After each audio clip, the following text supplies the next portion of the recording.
Are we ready? Okay. It's Rob John Webb here, and it's been a while since I've done a video of any depth here on YouTube. I've been busy doing lots of other things and doing lots of personal teaching. However, these are some tips and tricks and advice and some encouragement for you to take forward into 2024 from someone like me who has been at this game for 31 years.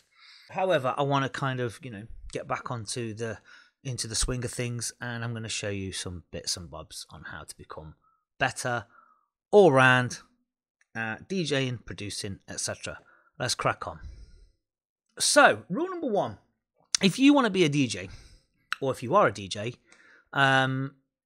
don't ever try to outdo the main guest DJ. It sounds like a really obvious thing, but you'd be surprised how many people go into doing a warm-up set where they've been given a slot at some festival or an event, and they thrash it and they smash it with the biggies. Massive no-no. Don't ever do that. Right, trust me. I've been DJing since I was 16 in clubs. I was thrust into the limelight at the age of 16, warming up for big-name DJs at the time, who were still big names, such as Pete Tong and, Boy George and John of the Pleased Women and all those 90s stars. I learnt the art of warming up very quickly. And obviously at that time, 93, 94, US Garage was extremely good quality stuff. So I learned how to warm up with that kind of music. So basically, don't go into a set playing the bangers. Learn the art of warming up.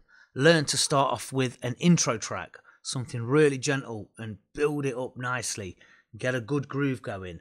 Keep it, 120, whatever, like the BPM, Don't go in there banging out the tracks. It's not going to work. You're going to make yourself look foolish and, daft. No matter if it's a bar gig, no matter if it's a festival gig or whatever, just warm up and do it to accommodate the following DJ so that he or she can go on to, lift it that next level higher. So yeah, your job is not to thrash it. Your job is to build it. Remember that.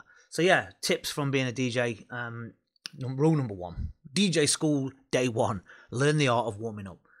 And also, I suppose with DJing, don't jump onto the latest fad. Don't jump into the latest thing that's, whatever it may be. Take tips from it, take bits from it, but don't go fully into it. I mean, I was lucky enough back in the 90s to have been at the forefront of every fad that came along, which was at the time the next step to do. You had to jump onto it because it was the new thing, and it never happened before. So for example, in 1994 a massive record came out called 18 Strings by Tin Man, which sampled Nirvana's Teen Spirit riff, and it was a huge club hit. And he'd obviously just passed away at that time, Kurt Cobain, so it was kind of, the record label didn't want to give the sample out. There was all this legal jargon going off. But anyway, they managed to find out that the riff was exactly the same as a record by the Monkees in the 60s. So they kind of tweaked it and they got around it eventually. But the point is, all of a sudden, everybody started to do these records sampling classic rock riffs, of guitar riffs. So you would get all sorts of rubbish, so the Rolling Stones would have been sampled, or, I don't know, Dire Straits, whatever. All these great rock riffs from guitar bands were being used. And then the next thing, that would pass and that would fade out as quick as it came, a bit like punk music in the 70s, where it came, it peaked, and it disappeared and altered into something else quite quickly. And that's what a lot of these fads did. And then in 96, 97, Speed Garage came along and did exactly the same. And all it did was re-rinse and remix old records that had already been done, but in a Speed Garage way this time. And then all of a sudden, the market's flooded with Speed Garage records. And don't get me wrong, some of them are brilliant. But then it became saturated very quickly. And they would sample movie clips, famous speeches from films, and bung them in there. And this whole kind of, sort of style would evolve from that. And then it quickly faded, and then it moved on. And yeah, that's the thing with fads in music and DJing and stuff. They come and they go quickly. So don't ever try and jump onto them. And that kind of melts into being a producer as well. If a fad comes along, experiment with it, try it, look at it, have a go at it, but don't fully embrace yourself into it. I can remember when dubstep came popular, 2010, I can't remember the exact year, but I remember looking at it, and I actually tried to produce some of it and give it a go, and my heart wasn't in it, so it just didn't happen. I made two or three attempts at it, got the beats was easy. Doing the drums is no problem, but it was the whole sound design and the bass sounds and all that kind of thing. It just wasn't within me, so I just moved on quickly and never did it, but never released anything. Obviously, it was just an experimentation, and that's what you should do. You should do as a producer. You should always try to experiment and try the new thing. But fads come and go. What remains in your heart as a musician, as an artist, as a producer, will always come through over the fad. So yeah, that's that one. This year though, I want to attempt, and I've been doing this for the last 7, 8, 9 years, right, is trying to be a live performer with electronic stuff. I've done a few gigs over the years, but nothing much. And I've always let other things get in the way deliberately. I've procrastinated on it, there's no doubt about it. And I've got my live rig over here. I've got a JDXI Roland, a Korg Volca sample, a TD3 Behringer 303 ripoff, and a Roland J6 chord sequencer, which you can't see. And I've got an Android tablet with Koala Sampler. But that's a separate sort of thing, but it kind of links in with that. So I've got this little rig going over here, and I've got the hybrid DJ thing there with the CDJ and the vinyl. And I'm putting all that together. I do a little bits and bobs, but my point is I keep procrastinating through fear. I'm not going to lie to you. I'm terrified to do it, so I keep putting it off and putting it off. So my point is, don't let fear get in the way of what it is you want to do this year. If you want to send a track to that DJ or that record label or that radio station or put it on SoundCloud, whatever you do, and you're afraid to do it, just do it, because you're going to die anyway. You're going to die. No one's going to care, and no one's going to care whether you put your music out or not, because the haters, if that's what you're worried about, the haters are always going to be there. They're always lurking in the dark corners. They're always watching, spying, never saying anything, and they're 99.9% of the time they are people that you know, right? And they've never said it to you anyway, so just go and do it. And those that are haters that you've never met, that are on the other side of the planet somewhere in their bedroom, don't even waste your energy on them. They're just small fries. So yeah, don't worry about your haters. Yeah, as the saying goes, your biggest fan is a stranger and your biggest hater is someone you know. So don't worry about fear. My fear is not to do with haters. It's just to do with making a mistake whilst I'm performing live. I feel like I'm a bit of a perfectionist. I've got to get it right. That's my fear. I've conquered everything else that I can possibly kind of do. I've released albums, I've had hit singles, both in the pop charts and in the dance download charts.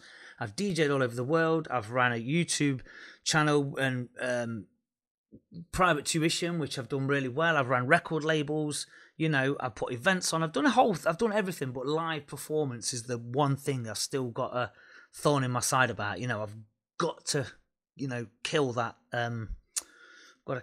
urge to get that done and do it regularly. That's my next phase. So yeah, fear, kick it out the way and don't let it get in the way. Do that thing you want to do. Do that thing that is absolutely terrifying. Do it. Whether it's DJing a club that you want to play out, or or approaching a promoter, anything. Just do it. They can only say no, and it can only, it's not nothing bad is gonna happen. And remember, you're gonna die.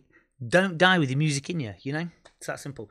But take a tip from me. Take it from me that it's okay to be afraid, because I'm afraid to do it. And I've been doing this 31 years. I've DJed in front of thousands of people, but performing live on a TikTok live, for example, for 10 minutes is daunting. But a little bit here and a little bit there, and I'll get better at it.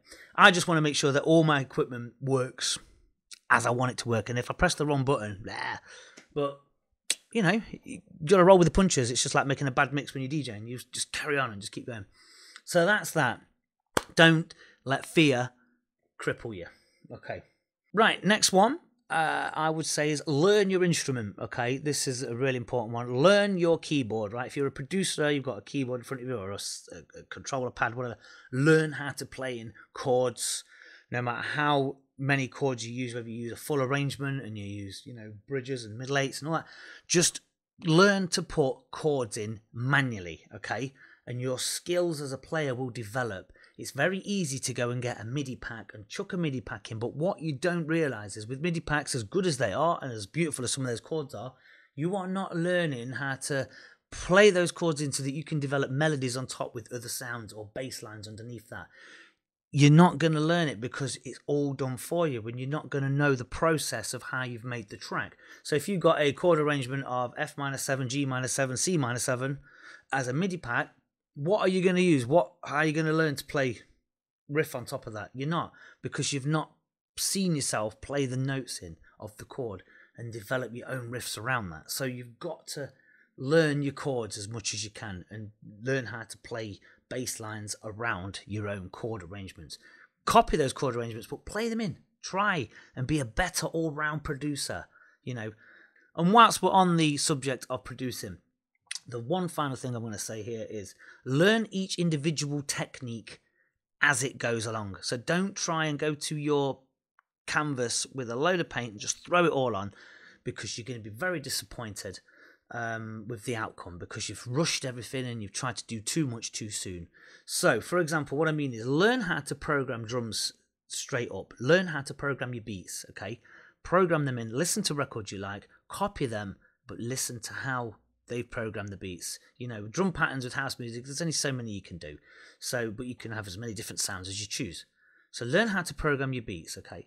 Get them sounding right. Learn how to play a bass line. Learn how to select the correct sounds, okay?